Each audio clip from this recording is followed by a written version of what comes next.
How you going? This is Taff, and I'm with Kale. We are the Fantasy Fathers podcast. Today we'll be discussing tight ends.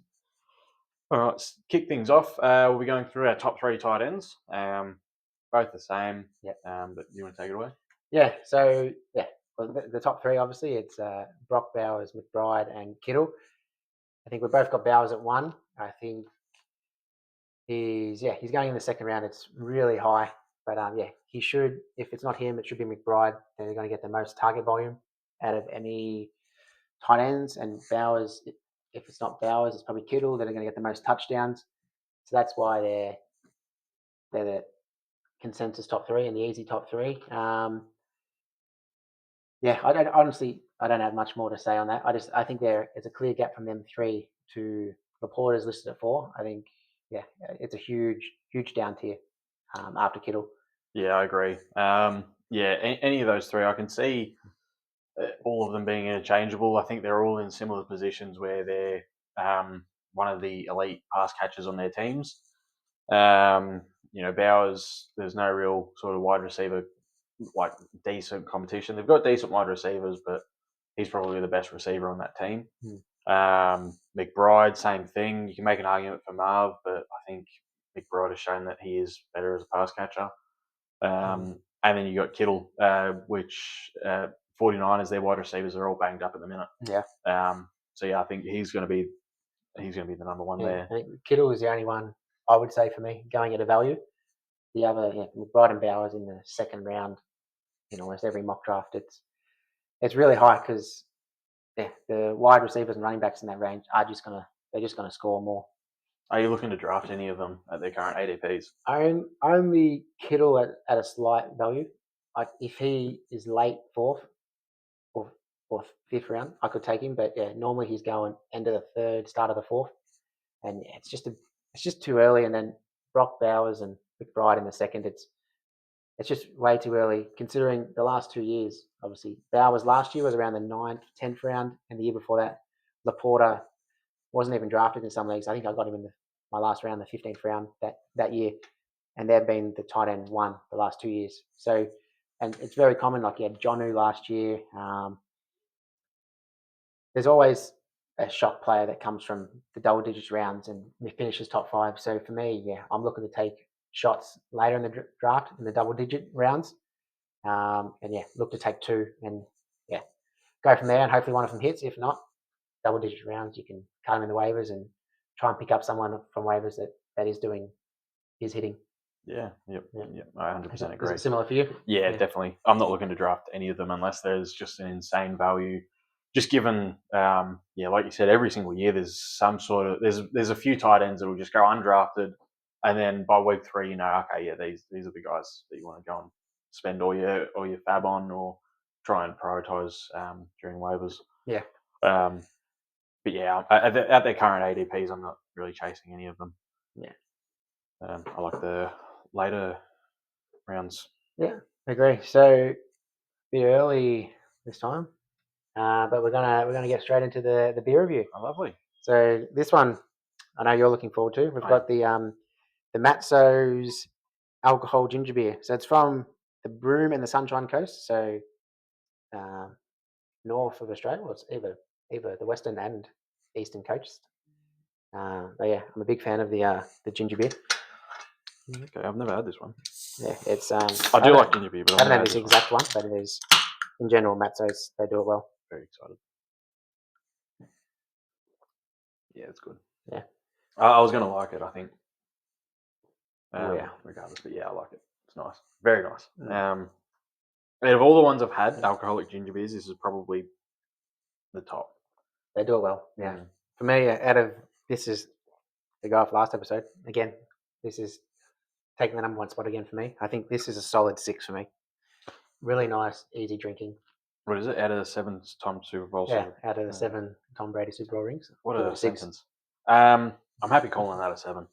I think that's the best one. 7 out of 7. Yeah, that's the best. That's unheard of. That's I'm happy with that. Matzo's. So that's the Tampa Bay Super Bowl. I'm gonna go buy 1 million of them. Yeah. I like. So if you'd want to send your beer across to us, and we can do a review for you and get the audience interested in your beer. You can have your beer Right here. right here.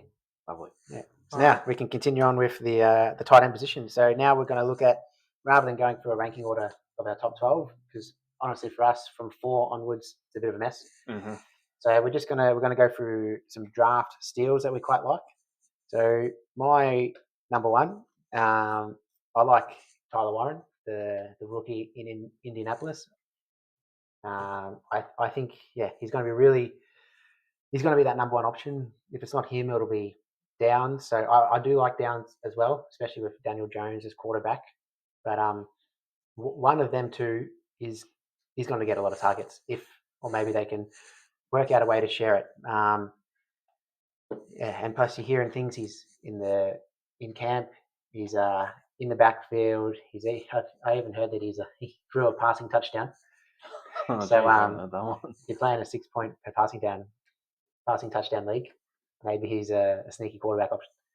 Obviously kidding, but At Indianapolis, he is a sneaky quarterback option. That's a good point. He could be the number one by the end of the year.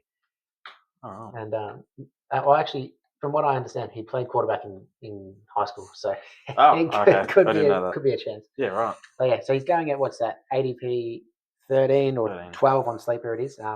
I really like that at the price because it's nearly double digit rounds. I think round 8, 9 or 10. And he could. I don't see him doing the Brock Bowers jump like that happened last year, but I could see him getting close to the top 5, which is why if I'm not getting probably Kittle in the late 4th or 5th round, waiting on a guy like Warren in nearly double digit rounds is I think it's a good way to have upside on your fantasy team. Yeah, who's your first steal? My first steal, David Njoku. I think he had a few injury concerns last year. I had shares in him last year after the injuries, and he was awesome for me. And I think his quarterback play. So he did have Jameis Winston for a bit, which Jameis Winston, he increases everyone's fantasy production around him. But outside of that, he had very, very rough quarterback play. Rolling into this season, it looks like Joe Flacco is going to be the quarterback at the Browns. So I think he's going to have a pretty solid quarterback. We saw what Joe Flacco was able to do last season. He was able to make a lot of wide receivers relevant. So I think he's definitely solid. I think Njoku is going to be probably the first target on the Browns. I don't think it'll be Judy. I don't think it'll be Deontay Johnson. I think it'll be Njoku. I think he's going to do really well. And considering he's going as the tight end 10, I think he's an absolute steal. Yeah, I agree. Yeah, if it is Flacco to start the year, I think he can get off to a hot start. But if I did draft him, I'd be looking to trade him after a few weeks, after he's had good production, because if they do go to one of the other quarterbacks towards the end of the year, I think his production will drop off naturally. Yeah, that is a good point. That is a very good point. The only way, I do know that rookies sort of tend to look the tight end's way, but they're also very unpredictable. Flacco's he's really good for an offense to get fantasy production in particular. So we can go. My next steal, I've got Tucker Kraft. So he's going off the board at the number 13 in ADP, and I really like that. Obviously, they've got about 1 million wide receiver 2s in Green Bay, but I can see a world where he can be that number one target for Jordan Love. He's very good in the red zone for a tight end, and obviously they've got Golden, they've got Christian Watson. Obviously he's injured. I'm trying to think. You just Jaden Reed. That's what I was trying to think of. Wicks. They've got Dobbs. They've even got Musgrave coming back from injury, and the other tight end who was actually drafted ahead of Kraft in the same draft. Yep. But I think I like it. If you can get him in the double digit rounds, I think that's a great pick with good upside. I think I can see him being a top 6 tight end. He can be one that jumps up for sure. Yeah, I think any of the Green Bay pass catches, it's going to be difficult to predict. That's the problem. Yeah, it'll be very difficult to predict, especially last season. I kept praying for the Dontavian Wicks breakout because all of his metrics, yards per carry, yards after the catch, they all look awesome. They all look really, really good. But he's never really had the opportunity. Every time someone was injured, Christian Watson, he'd go down. It's like, okay, this is the time Wicks is Yeah. going to stand up. The difference from It was last Tucker Craft that stood yeah, up. the difference from last year is Love got injured sort of towards Start of the season. start of the season. Yeah, Yeah, missed a that's lot why of time. Jacobs had so much volume. Yep.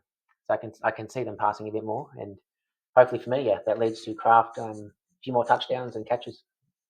Yeah, fair enough. My steal, my next one. I've got Zach Ertz. He's going as the current tight end 20. Yeah, If a he's great deal. if he's able to do anything similar to what he did last season, he's an absolute steal. He's probably going to go undrafted in most leagues. In our league, I'll be taking him for sure. If he's well, that's the thing. If he's there in the last couple of rounds, I'm taking him as well. Yeah. So, anyone who knows what they're doing really, this is the type of guy that you're going to wait for. You're not going to draft a tight end if you're not worried about it, and you're going to take him, especially if he's got a contract similar to last season's. I know last season's contract, it was all incentives, and that's really what you want out of a fantasy sort of player. Yeah. That because they're hungry, they need those touchdowns more than anything really, because there's money behind it. Agreed. You'll see he's on my sleeper list. Yeah. 20 position. I really like getting him for that safe floor, and then aiming for an upside guy. Yeah, and there's not a whole lot of competition at the tight end spot there. You got Sano, I think it was. He was a rookie last season, but he's really the only sort of competition Zach Ertz has there. I do like. To be honest, after Zach Ertz probably retires this year, I'd say I could see Sino being a breakout the following year. Definitely, because he's a similar to one of my other sleepers that I have. But moving on to my last, Steele is a bit borderline, but I do have Kittle here, but only if you can get him in the 5th round. And if depending on how competitive your league is, if it's a lot of people that watch fantasy content, then I think they'll fade the tight end position a bit. So if Kittle is there in the 5th round, I think he's a great value, especially at the start of the year when Jennings is in doubt, Pearsall's in doubt, Ayuk's definitely not going to be there. I think McCaffrey should be healthy, but obviously there's a chance that what happened last year could come back to haunt him. And obviously there's no Debo now. Who else is there? He's going to be the number one option. Yeah, he's going to be the number one to start the year. So if you can get him as a value in the 5th and then use a later round pick and trade up to a McBride or Bowers, I do like ending the year, hopefully with one of the McBride or Bowers. I just don't like drafting him in that position. Yeah, I like getting to him in a trade, and I think Kittle is an easy way to get to one of them. Or you can just ride him out for the year, and he's a good pick in the 5th, but I wouldn't take him any earlier than that. Yeah, yep, fair enough. My next one, I've got for a steal, Hunter Henry. Ooh. He's going as the tight end 19 on sleeper at the minute. He had a very underrated season last season. Last season he finished as the tight end 12, and he went undrafted. He was Drake May's first target, first read.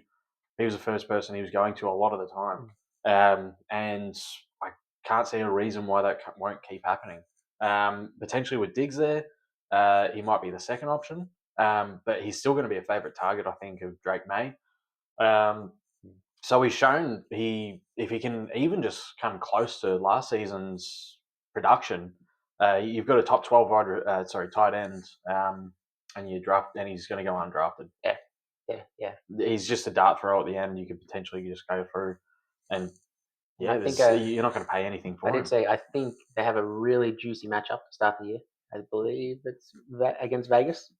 So he's definitely, if you're gonna punt the position and just go week by week off waivers, then he would be a good option for week 1. Yeah, definitely. Okay, now we'll move into some reaches, and for me, it's definitely Bowers, and I'll put them in the same category. Bowers and McBride in the 2nd round. It's just too high for me. I need to be getting a wide receiver or a running back in that range, because especially the middle, there's definitely a drop off at the middle of the 2nd round, I'll say, sort of after AJ Brown at normally the pick 206. After that, I think it drops off. I definitely wouldn't be taking them before then. And then, I wouldn't if they're there at the end of the third, I could do it. But yeah, I need the running backs and wide receivers in that range. If you're in a tight end premium league, are you going to take them at their current ADP? Even at their current ADP, you could say yes, but even I'm a bit worried if Harrison for McBride, if the targets they're still going to get a lot of targets, but if it's the same as last year, and then Bowers with Genty and the new style of offense, honestly I'm a bit worried. So I'm still a bit scared putting that investment into the tight end position, even in a tight end premium, because there could be a guy like Strange. I'll get into. He's a sleeper I've got later, but he in the games that Ingram missed last year for Jacksonville, I think he had 8 targets and 10 targets in 2 of his games. Which, yeah, if you can get that in a tight end premium league, basically undrafted, it's huge. So going first or second round on these guys, obviously they're going to score more than him, but Yeah. if you can get a dart throw like that to stick a bit, that's where the value is going to come. Yeah, the first and second round, you really are drafting them for at their ceiling. Mm. Yeah. Only Kelsey back in the day was worth that round 1 pick for me. Yeah. And they're not. Maybe both of them can get there and be like that Kelsey, but not just yet for me. But yeah, I do like ending up with them in the year if you can try and swindle a teammate or a league mate with a trade. Yeah. Give them a decent tight end and a good wide receiver or running back option, and try and upgrade the position. Yeah, especially if you've grabbed someone from waivers. Yeah. All right. My first reach, Sam Laporta. Yeah, similar to what you're saying, really. He's just going way too high. He's a solid tight end. He's just going really, really high. I don't really like drafting any tight ends that high. And the plays going around him are just, I think, are just better value. So yeah, I think he's a bit of a reach there at tight end 4. He's also on my reach list. To be honest, if you look at the rankings, it does make sense having him at 4. But to me, I wouldn't, even if he's there in like the 7th round. I don't think I'd take him, especially with Ben Johnson leaving. I think saying Jameson Williams is getting a lot of good praise in camp. Unfortunately, he's going to be the third receiving option on that team, and without Ben Johnson, can they feed all of them to a strong fantasy production level? The answer for me is Laporta's going to miss out a bit, unfortunately. And maybe he can still be tight end 4, but I think he's going to be a lot of points off Bowers, McBride, and Kittle. So then, if you're drafting him in the 5th or 6th round, it's just not worth it, I think. Yeah, yep, definitely. All right. My next reach, I got Jonnu Smith. This one's obvious. Yeah, tight end 8. He's currently going as. I think that's going to drop by the time the season starts. There's, I don't know. I think the Steelers. You look at Frymouth last season. He didn't really get a lot of the ball. And that was when he was the only tight end. So now that they've got Frymouth and Jonnu Smith, I can't really see both of them getting a lot of production. I think Jonnu Smith isn't going to be the first, second, or third option. Everything I've heard basically is that they're gearing up Calvin Austin to be a focal point of that offense. Then you've got DK Metcalf.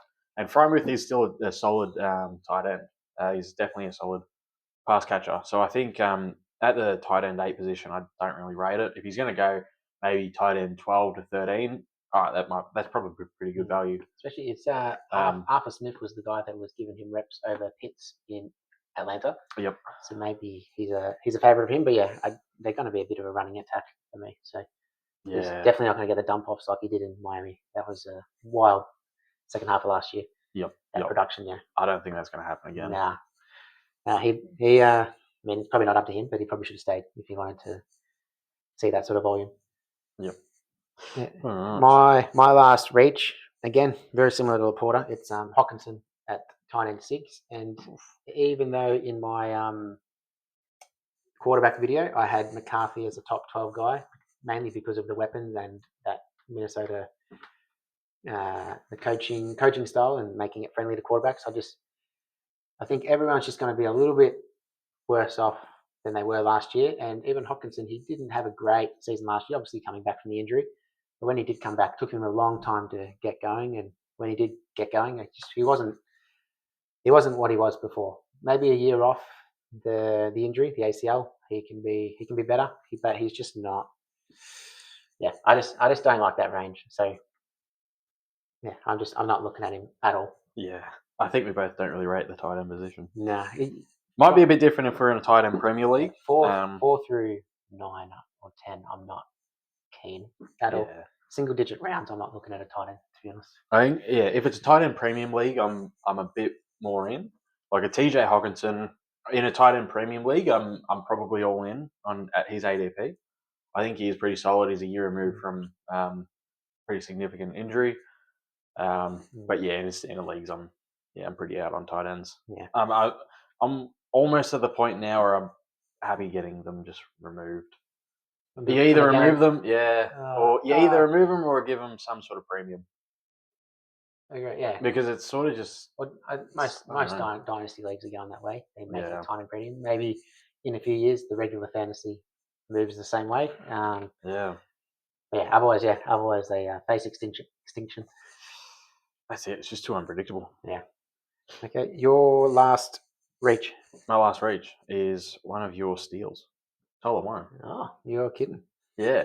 Really? Again, the quarterback won for the Colts. The quarterback won for the Colts. That's why I've got him as a reach. I don't see him doing too well on the Colts.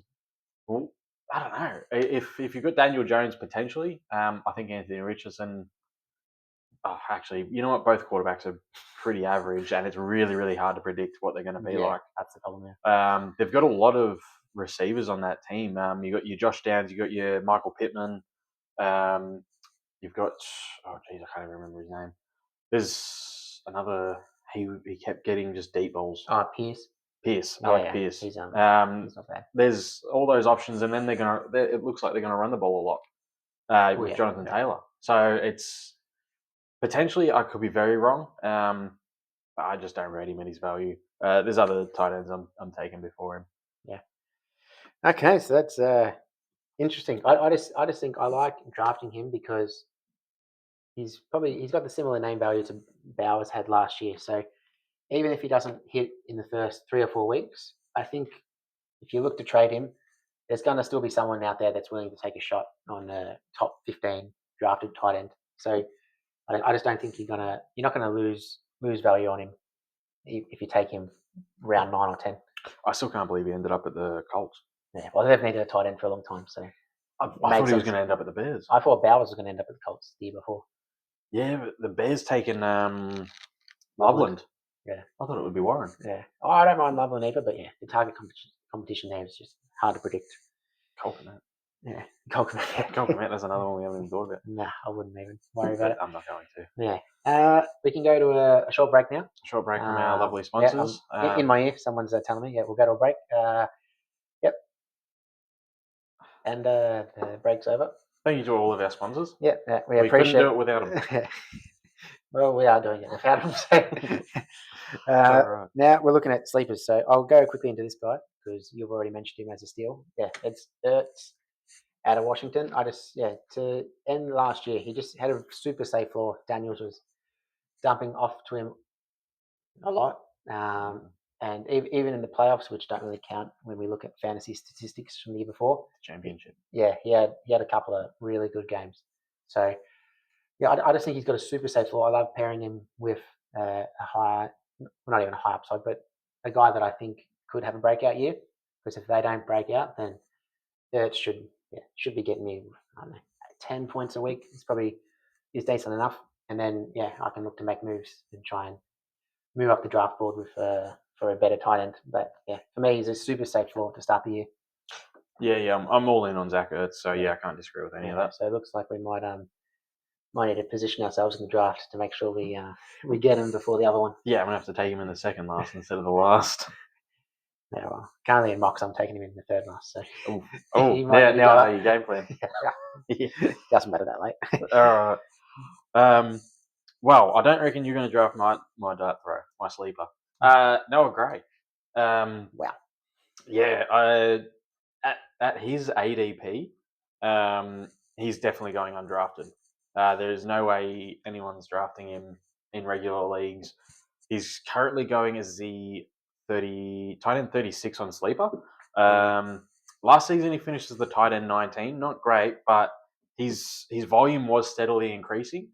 And the way the Chiefs sort of looked like they were playing, and I think they're going to do it again this season, is ease off Kelsey and then ramp him up towards the end when playoffs start. So I think he's going to have, again, so like with tight ends, it's very hard, but you're happy with your tight end getting 8 to 10 points. If they get that, it's enough. And I think he's a good chance of just doing that every single week. And then with his his current draft value, he's undrafted. And then if he does break out into that Travis Kelsey role, he's an awesome value. So there's no risk there. It's only potential reward. So I think he's an awesome, just late round dart throw. Nothing else is there. Nothing else is appealing. Just might as well. The only problem is without an injury to Kelsey, can you ever start him? Well, that's the thing. That's what people were doing last season. They were starting him. They were starting him because he was getting more points than Kelsey. He did have quite a few touchdowns, but yeah, for me, I could never start him. Especially there's always just someone on waivers. It'd be very hard. Yeah. If you've got no waivers, tight end, no tight end. If you've got no tight end, your tight end is injured. But there's he's going to be there. There's still always a guy. He's going to be Noah Gray's going to be there to help out. I don't mind it, but yeah, I don't think I'd be doing it because normally I think this guy should be on waivers too. Mentioned him a bit earlier. Strange out of Jacksonville. Strange. Yeah, Strange is his name, not the. He's strange. Yeah, but he's I think he can have a breakout this year, mainly because the games that Ingram was injured last year, there was a couple where he just massive target volume, and we saw Liam Cohen, Kate Otten had a good season last year with him as OC, and I think you've got obviously Brian Thomas, Hunter, and I think Strange is going to be a clear number 3 on that team. And even if Hunter ends up on defense more, which I don't think so, for me, I like him. I like him as a pick, and I think he's going to be really good on the offense side. But if he ends up more defensive, then Strange could be number 2 in that option, offense. And he was a round 2 pick a few years ago, and I think he's primed for breakout. Do you think it's a problem that a lot of his production came with Mac Jones at the quarterback? Because a lot of it wasn't when T. Law was in. It was was he? He wasn't. Evan Ingram was one. He would have been the second tight end, but I think it was the second tight end. Yeah, all of his production with Ingram gone, I think he can really go up. But with that Mac Jones, you could say the same thing. Brian Thomas's production came with Mac Jones too, and everyone's predicting the world of him now. Yeah, that's true. Which we both didn't have him in our top 12, so not so much for us. But I think he's a late round guy. If he's no good, see you later after waivers. Yeah. Yep. Yeah, I can't hate that. Yeah. Yeah. Did you have another sleeper there? No. I don't have any more sleepers now. So that's tight ends are just very, very hard. Yeah. I don't like drafting them early. Take them late. Take them from the 10th plus. You're not going to hate your decision. I'm the same. Yeah.